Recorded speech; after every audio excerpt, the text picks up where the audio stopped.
नमस्कार, नमस्ते बिहार में राहुल ओझा आपके साथ और मैं हूं रुचिका राज आपके साथ। और चलिए खबरों की तरफ बढ़ते हैं। मुख्यमंत्री नीतीश कुमार के बेटे निशांत कुमार को राजनीति में लाने की मांग लगातार तेज होती जा रही है। पटना में जेडीयू दफ्तर के बाहर आज फिर निशांत कुमार की तस्वीर के साथ पोस्टर लगाया गया है।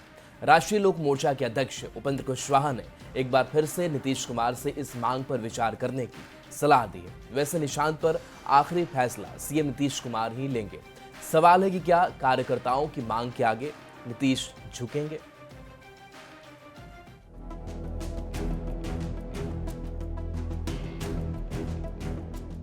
ईमानदारी और जनसेवा की नई पीढ़ी,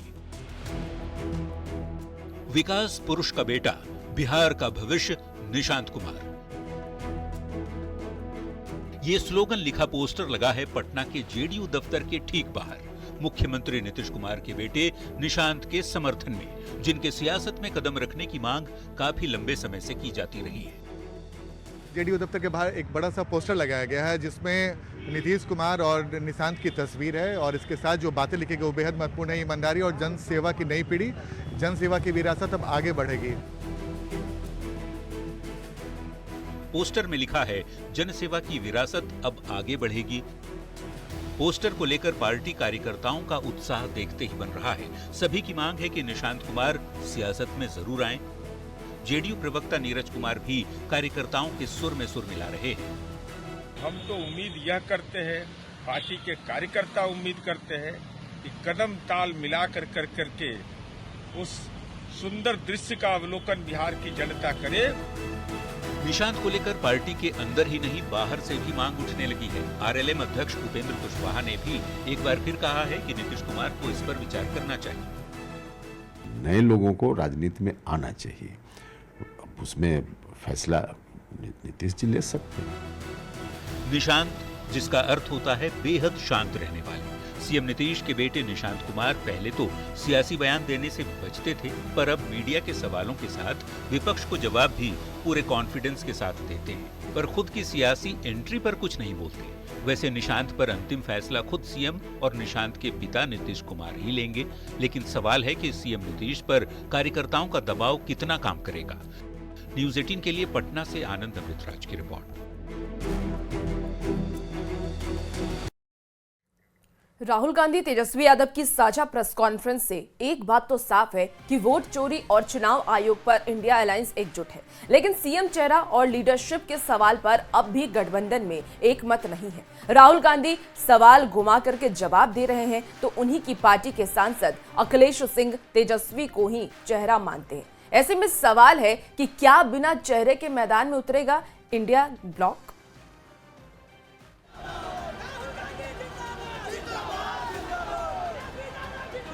बिहार में आरजेडी और कांग्रेस साथ चुनाव लड़ने जा रही है। राहुल गांधी की वोटर अधिकार यात्रा में तेजस्वी यादव कंधे से कंधा मिलाकर चल रहे हैं। तेजस्वी ने तो यहां तक कह दिया कि 2029 में राहुल गांधी को पीएम बनाना है।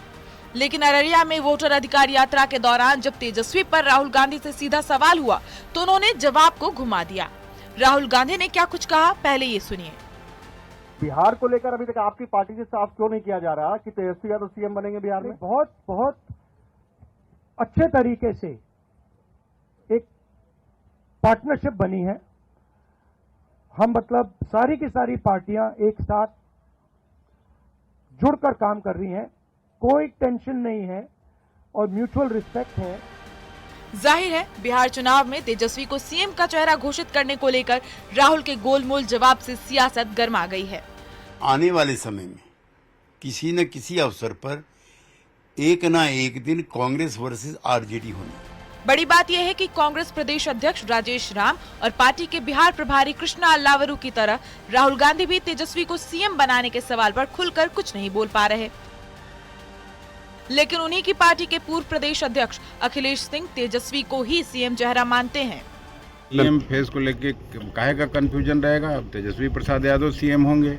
कॉन्फिडेंट है आप लोग की? कॉन्फिडेंट क्या, यही होना है, पहले से भी वही। अब एनडीए के नेता महागठबंधन खासकर कांग्रेस पर तंज कस रहे हैं। वोट अधिकार यात्रा कर रहे हैं, वह दुल्हा बनने के लिए तैयार है, लेकिन दूल्हे का सेहरा उनको कोई नहीं पहना रहा है।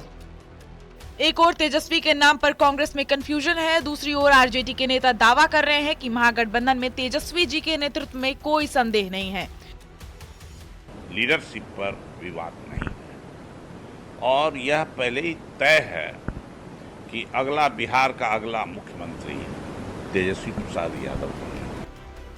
तेजस्वी यादव पर राहुल गांधी का घुमावदार जवाब कांग्रेस की मजबूती के साथ ही संतुलन साधने की रणनीति का भी हिस्सा हो सकती है, लेकिन इस गोलमोल जवाब ने महागठबंधन के साथ साथ कांग्रेस के अंदर के कंफ्यूजन को भी उजागर कर दिया है। न्यूज 18 के लिए दिल्ली से अमितेश सिंह, अररिया से सतीश, मोतिहारी से अवनीश और पटना से विनीता मिश्रा के साथ अमित कुमार की रिपोर्ट।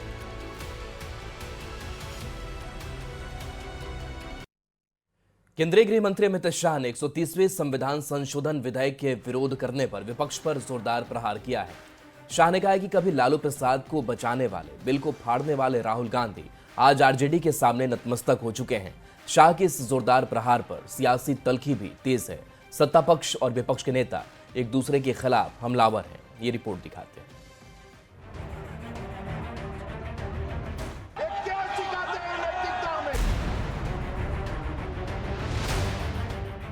देश की सियासत इन दिनों भ्रष्टाचार के खिलाफ केंद्र सरकार की ओर से लाए गए 130वें संविधान संशोधन विधेयक को लेकर खूब हो रही है। विपक्ष सरकार के फैसले का विरोध कर रहा है, जिस पर केंद्रीय गृह मंत्री अमित शाह के ताजा बयान ने सियासी तपिश को और भी गर्म कर दिया है। दरअसल राजनीति से भ्रष्टाचार की विदाई के लिए यूपीए की तत्कालीन सरकार के समय भी एक अध्यादेश लाया गया था, जिसकी कॉपी राहुल गांधी ने सरेआम फाड़ दी थी और नैतिकता का हवाला दिया था। अब जब 130वें संविधान संशोधन विधेयक का विपक्ष विरोध कर रहा है, तो अमित शाह ने राहुल गांधी को आड़े हाथों लिया है। शाह ने कहा है कि मनमोहन सिंह सरकार के वक्त लालू प्रसाद को बचाने के लिए उस समय अध्यादेश की कॉपी तब राहुल गांधी ने फाड़ दी थी, लेकिन आज वही राहुल गांधी बिहार में सरकार बनाने के लिए लालू प्रसाद से गले मिल रहे हैं।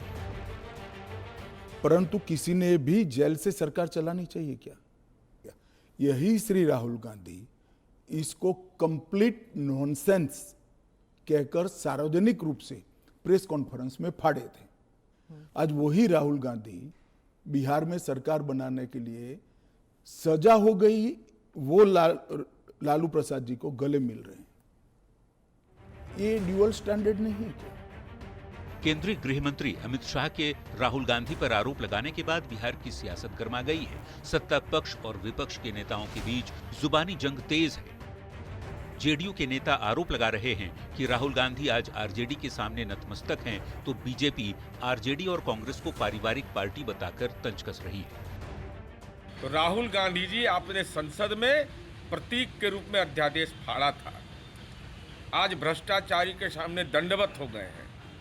विशेष करके वो दल जो राजनीति को पारिवारिक विरासत समझते हैं, पारिवारिक व्यापार समझते हैं, वैसे दल जेल से ही राज चलाने में विश्वास रखते हैं। जबकि कांग्रेस 130वें संविधान संशोधन को विपक्ष पर दबाव बनाने की केंद्र सरकार की रणनीति का आरोप लगा रही है और आरजेडी के नेता भी कांग्रेस की हां में हां मिलाते नजर आ रहे हैं। ये कानून बनाया इसीलिए जा रहा है कि या तो आप भाजपा में आइए या फिर आप जेल जाइए और अपनी कुर्सी गंवाइए। जो लाया गया है ये कहीं ना कहीं विपक्षी दलों के नेताओं, विपक्षी दलों के मुख्यमंत्री, विपक्षी दलों के मंत्री को साधने का माध्यम बनेगा। और जिस तरह का ट्रैक रिकॉर्ड केंद्र सरकार का रहा है, भारतीय जनता पार्टी का रहा है, ये सभी लोगों ने देखा है। इसलिए भारतीय जनता पार्टी इस मामले में राजनीति न करे। केंद्रीय गृह मंत्री अमित शाह ने कहा है कि केंद्र सरकार ने भ्रष्टाचार के खिलाफ जो विधेयक लाया है उसका विपक्ष विरोध कर रहा है, जबकि पीएम मोदी ने खुद प्रधानमंत्री को भी राज्य के मुख्यमंत्रियों और मंत्रियों के साथ अपना नाम विधेयक में जुड़वाया है, जिसके तहत प्रावधान है कि भ्रष्टाचार में आरोप पाए जाने पर 30 दिन हिरासत में रहने, 5 साल या उससे अधिक के सजा के प्रावधान होने पर 31वें दिन संबंधित नेता पद मुक्त माने जाएंगे। केंद्र सरकार के इस विधेयक का विरोध कर रहे विपक्ष पर अमित शाह ने जोरदार पलटवार किया है और इसी पर सियासत गरमाई हुई है। न्यूज 18 के लिए पटना से शैलेंद्र कुमार के साथ ब्यूरो।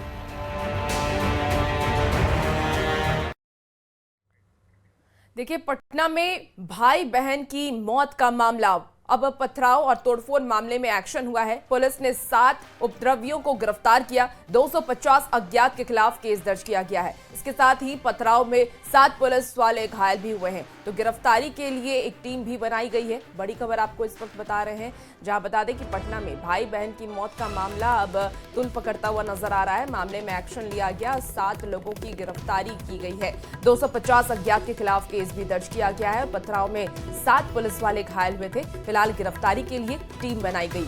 तो पटना से बड़ी खबर, जहां भाई बहन की मौत का ये पूरा मामला सामने आया, 250 अज्ञात के खिलाफ केस दर्ज किया गया है और इस पर पुलिस हर एंगल से जांच कर रही है। पुलिस की तरफ से आपको बता दें कि गिरफ्तारी भी की गई है, 7 पुलिस वाले इसमें घायल भी बताए जा रहे हैं। ज्यादा जानकारी के साथ न्यूज़ 18 संवाददाता संजय इस वक्त हमारे साथ सीधे फोन लाइन पर जुड़ गए हैं। संजय, फिलहाल क्या कुछ अपडेट है इस पूरे मामले पर? देखिए, इस मामले में पुलिस ने कार्रवाई तेज कर दी है। जिस तरीके से उपद्रव मचाया गया, कई गाड़ियों को निशाना बनाया गया, कई गाड़ियों में आग लगा दी गई, उसके बाद मौके पर आईजी और एसएसपी दोनों पहुंचे थे और इस मामले में अब कार्रवाई करते हुए 7 जो उपद्रवी हैं उन्हें गिरफ्तार कर लिया गया है और जो बाकी के कल्पित है जिनसे पूछताछ की गई, जिन उपद्रवियों को गिरफ्तार किया गया था, उसके बाद कई और लोगों के नाम सामने आए हैं। तो इन लोगों की गिरफ्तारी के लिए भी पुलिस छापेमारी कर रही है। एक एफआईआर भी दर्ज किया गया है। एफआईआर में 250 अज्ञात लोगों पर केस दर्ज किया गया है। आपको मैं बता दूं कि जो पथराव हुआ था उसमें 7 पुलिसकर्मी यानी आधा दर्जन से अधिक पुलिसकर्मी भी घायल हुए हैं। बट इस घटना में जितने लोग शामिल हैं उनकी गिरफ्तारी के लिए पटना आईजी ने अपनी तरफ से निर्देश जारी कर दिया है और अलग अलग टीमें बनाई गई हैं जो लगातार छापेमारी कर रहे हैं। यानी छापेमारी जो गिरफ्तारी की संख्या है वो और भी बढ़ेगी। दरअसल पुलिस की ये दलील है कि जो भाई बहन की मौत हुई है वो दम घुटने से हुई है, लेकिन लोगों का साफ तौर पर कहना है ये स्वाभाविक, ये दम घुटने से मौत नहीं है, ये हत्या है। और ऐसे में पुलिस को हत्या के अनुसंधान के क्रम में इसमें कार्रवाई करनी चाहिए थी, लेकिन पुलिस ने आज तक कोई कार्रवाई नहीं की और इसी को लेकर लगातार जो स्थानीय लोग हैं वो सड़क जाम कर रहे थे। ये तीसरी दफा है जब सड़क जाम और आगजनी की गई थी। संजय, इन 7 लोगों की जो गिरफ्तारी हुई है, किनसे पूछताछ की गई है? क्या इनका पहले भी आपराधिक इतिहास रहा है? क्या कुछ जानकारी इनकी तरफ से दी गई? देखिए, इनका कोई आपराधिक इतिहास नहीं रहा है। ये जो स्थानीय लोग हैं, जो भाई बहन की जो मौत हुई थी उसके समर्थन में जो परिजन सड़क पर उतरे थे उनके साथ ये थे। इनका कोई अभी तक क्रिमिनल बैकग्राउंड नहीं मिला है। अभी और लोग गिरफ्तार होंगे और पुलिस का कहना है कि जो बेसरा रिपोर्ट है, पोस्टमार्टम रिपोर्ट से क्लियर नहीं हुआ कि इन दोनों की हत्या हुई है। जो बेसरा का रिपोर्ट है उसके बाद ही इस मामले में पुलिस किसी नतीजे पर पहुंचेगी। ठीक है, देखना होगा आगे पुलिस इस तरीके से। बिल्कुल बिल्कुल संजय, आप नजर बना के रखिए और अपडेट आपसे लेंगे। बहुत शुक्रिया जानकारी के लिए। अब आपको दिखाते हैं हंगामा और बवाल की 5 तस्वीरें। कार को आग के हवाले किया गया, फिर बाइक को आग के हवाले किया गया, पुलिस पर पथराव हुआ, पुलिस जान बचाकर भागती है, पुलिस आग बुझाती रही। तो ये तस्वीर सामने आई है और ये तस्वीर बता रही कि किस तरीके से जो हंगामा बवाल है वो देखने को मिला है इस घटना के बाद से, और चारों तरफ आक्रोश जो है वो दिख रहा है। हालांकि मौके पर प्रशासन की टीम की भी मौजूदगी रही और लगातार यहाँ पर पुलिस जो है वो कैंप करती रही और आग को बुझाया भी गया। तो ये तस्वीरें जहाँ देखिए कैसे आग के हवाले कार को किया गया है, बाइक को आग के हवाले कर दिया गया और ये सड़क पर जो है वो आगजनी और आक्रोश दिखता रहा।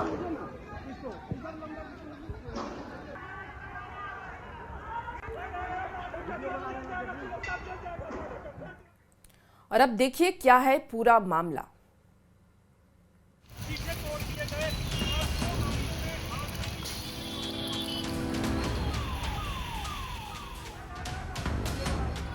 सड़क पर धधकती आग की ये तस्वीरें हैं राजधानी पटना की।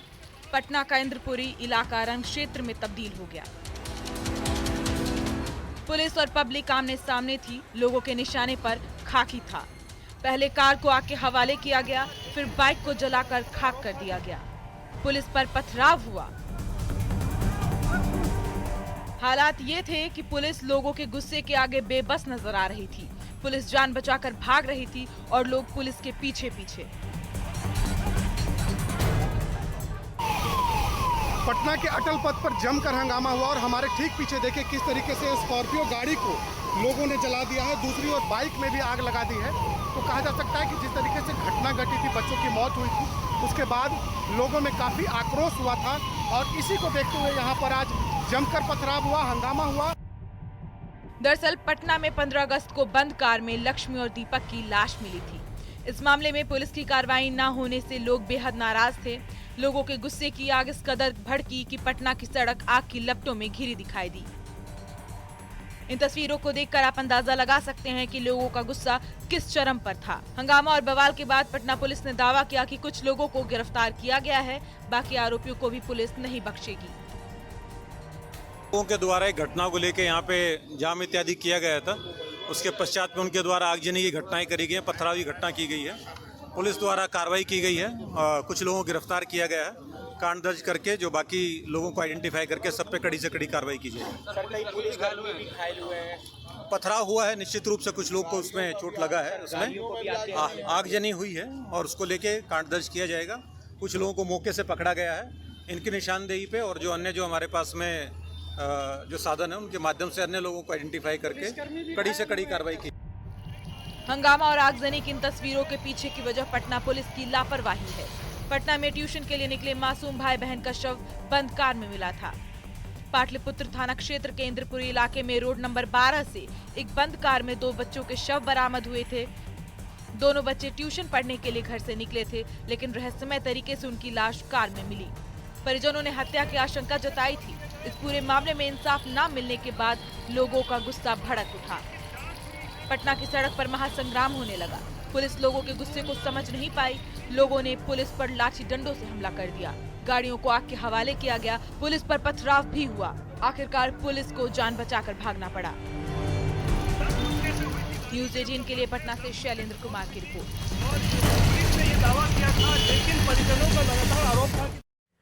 तो 2 बच्चों की मौत मामले पर पुलिस सवाल उठ रही है, लेकिन इस तरह कानून को हाथ में लेकर सड़क पर आगजनी और पुलिस पर पथराव करना कितना सही है? हम पुलिस की कार्यशैली पर सवाल उठा सकते हैं और शिकायत भी कर सकते हैं, लेकिन कानून को हाथ में लेने का अधिकार किसी को नहीं है। ऐसे में न्यूज़ 18 भी आपसे अपील करता है कि अगर कोई शिकायत हो तो अधिकारियों से करें और ऐसे हालातों का कारण ना बने। बढ़ते आगे। पटना में अटल पथ पर 2 बच्चों की मौत के बाद सड़क पर बवाल के बीच लालू प्रसाद का रथ भी फंस गया। आगजनी और पथराव की वजह से सड़क पर लगे जाम में लालू प्रसाद काफी देर तक फंसे रहे। इस दौरान लालू प्रसाद गाड़ी में काफी परेशान दिखे और पसीना पोंछते हुए दिखाई दिए। तो ये तस्वीर आपको दिखा रहे हैं, जहां पर गाड़ी के अंदर आपको लालू प्रसाद यादव दिख रहे हैं और पसीने से तरबतर हैं, पसीना पोंछते हुए दिखाई दे रहे हैं और जाम में लालू प्रसाद यादव फंसे रहे।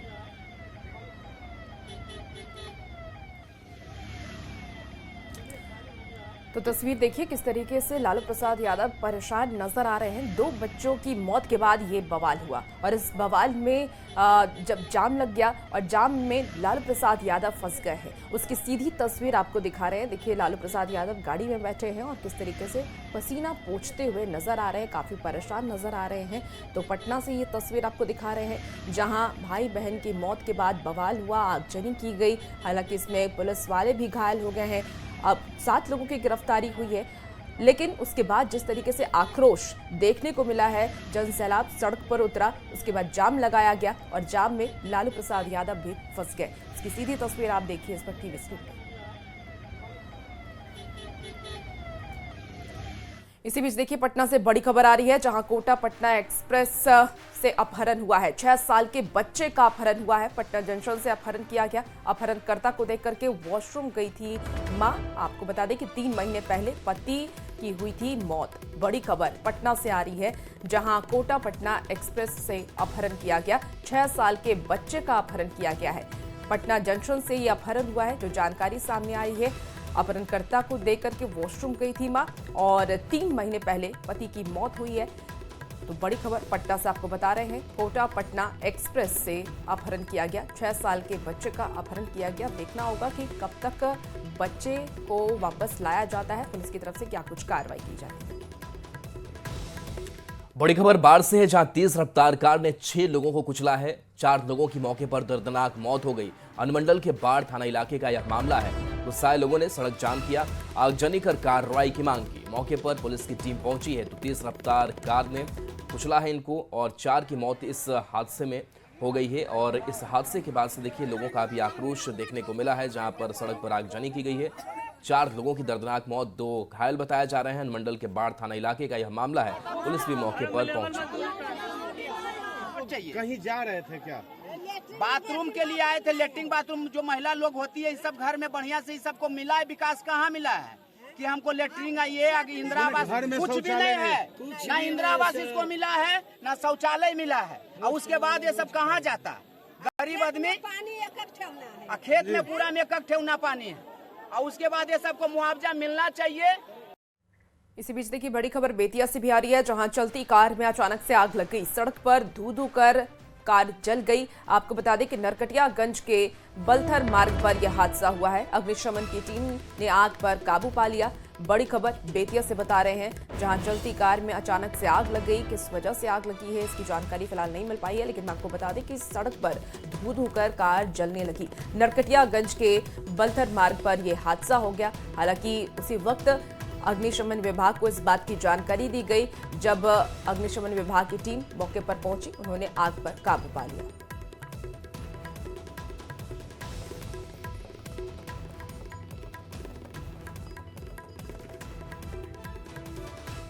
और चलिए एक छोटे से ब्रेक का वक्त है, जल्द वापस आते हैं।